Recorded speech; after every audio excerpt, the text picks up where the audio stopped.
Demikianlah sabda Tuhan. Terpujilah Kristus. Saudara sekalian, memang sabda ini sering kita dengar. Tetapi mungkin kita selalu bertanya, perintah Tuhan kasihlah seorang kepada yang lain itu bagaimana konsekuensinya? Sebenarnya sudah jelas pedoman apa yang perlu kita pakai untuk kita meyakinkan diri kita. Sudahkah kita saling mengasihi? Sudahkah kita juga telah mengasihi Tuhan dan Tuhan juga mengasihi kita? Memang di dalam firman ini dikatakan sebagai tanda, kamu lagi bukan hamba. Hamba zaman dulu memang adalah budak. Budak adalah orang yang tidak punya hak akan hidup dirinya. Budak orang yang taat, tunduk 100% kepada majikannya. Apapun yang dilakukan oleh majikannya, dia harus melakukannya, senang atau tidak senang. Tetapi kasih yang mau digambarkan ini adalah Tuhan mau menghargai manusia, menghargai kita. Karena itu kita dianggap sesamanya. Bahkan dengan Tuhan Yesus kita ada juga saudara. Tetapi apa yang menjadi konsekuensi dari perbudakan menjadi persaudaraan itu harus menjadi nyata dalam hidup kita. Bukan hanya slogan. Bukan hanya wacana saja.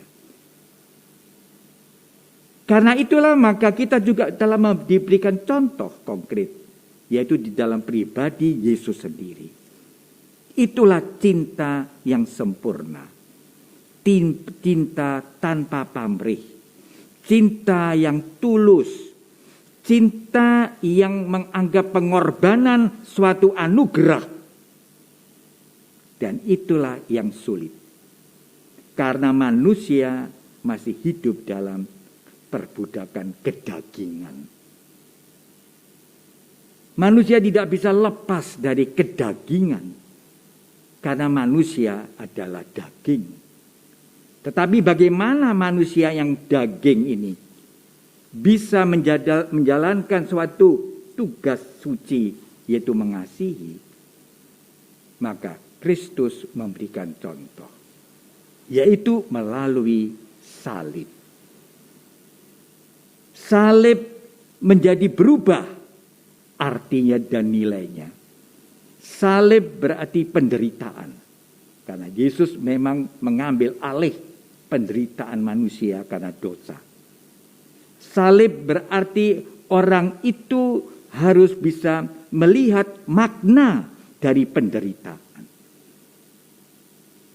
Memang enak kalau kasih itu selalu tanpa penderitaan. Itu pikiran kedagingan begitu. Memang enak kasih itu hanya diwarnai dengan kenikmatan-kenikmatan.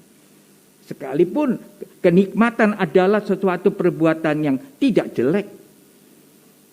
Jelek karena kenikmatan itu mengarah kepada egoisme dirinya. Mengarah kepada kenikmatan kosong. Hanya karena kaya. Saya merasa puas, bangga karena kaya. Karena sehat.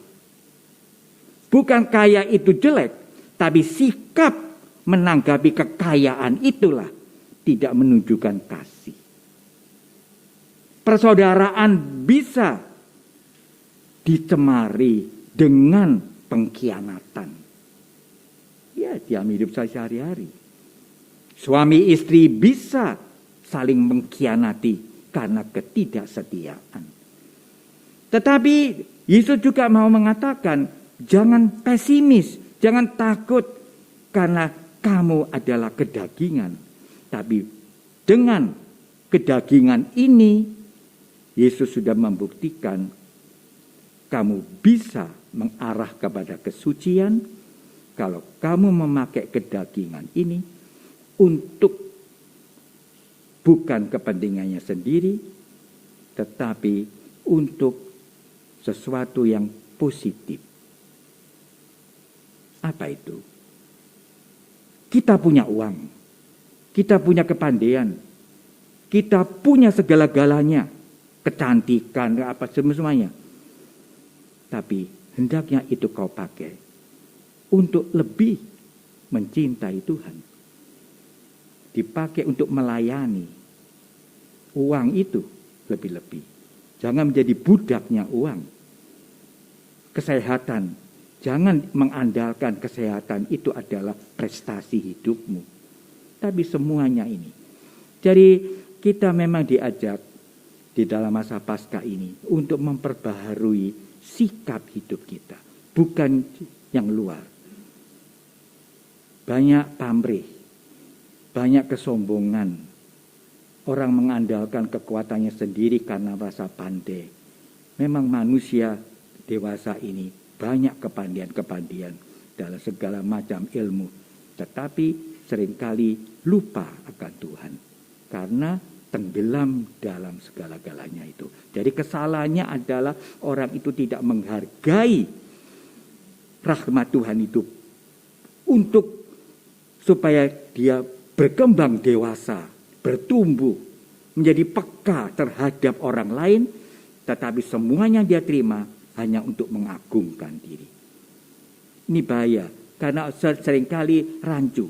Saya memberikan ini apakah memang dengan tulus, apakah saya memberikannya ini dengan pamrih. Nah, disinilah marilah kita bersama-sama selalu berpedoman kepada Yesus, yaitu pengorbanan adalah cinta yang tulus, cinta yang total, cinta yang penuh kesetiaan, seperti apa yang dilakukan oleh Yesus. Dan Ekaristi Kudus menolong kita supaya kita tetap konsisten dalam kesetiaan, dalam ketulusan itu. Dan jangan takut kita jatuh dalam dosa. Di situ kita dibuat rendah hati. Di situ kita dibuat untuk memperbaiki diri. Bayangkan kalau manusia tidak pernah merasa berdosa, manusia tidak kenal dirinya dan menjadi munafik. Nah, itulah yang tidak disenangi oleh Yesus. Biarlah kamu jatuh, tapi kamu belajar dari kejatuhanmu itu. Untuk lebih mengenal aku yang juga memberikan pengajaran kepadamu. Semoga dalam misa kudus ini kita belajar menjadi orang Kristiani yang dewasa, yang bertanggung jawab di tengah tantangan-tantangan hidup sehari-hari.